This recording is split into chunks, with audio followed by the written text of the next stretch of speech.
detected in parts of Europe and the United States. And while it's far too soon for you and I to pay any attention to it, for the mask-loving, vax-mandating, COVID-fear pornographers out there, it's the perfect excuse to hunker down and panic all over again. But how deadly is Delta Cron? Sounds like a good question for Dr. Fauci.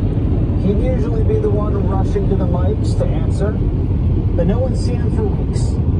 Well, unless you count random YouTube podcasts with guys named Carlos and Chico being. Maybe he's hiding from my next guest, who's been on a mission to hold him accountable. Senator Rand Paul is a doctor himself who serves on the Health Committee.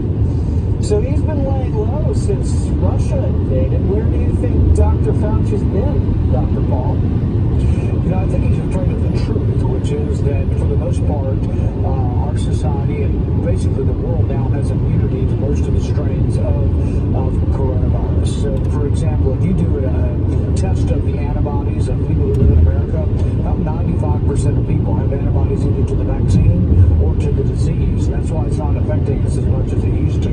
And I don't think we should get hysterical about a new variant. I think we should be patient and see how big a deal it is and whether or not it's deadly or not.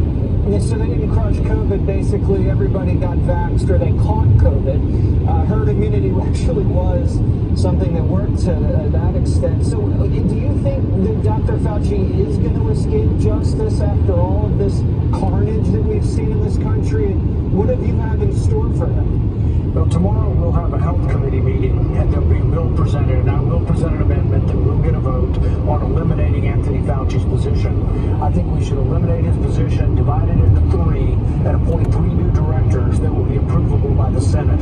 The problem with having only one person and having everything go before him for like 40 years is that he's monopolized power, and he's created a culture that's not conducive to scientific inquiry.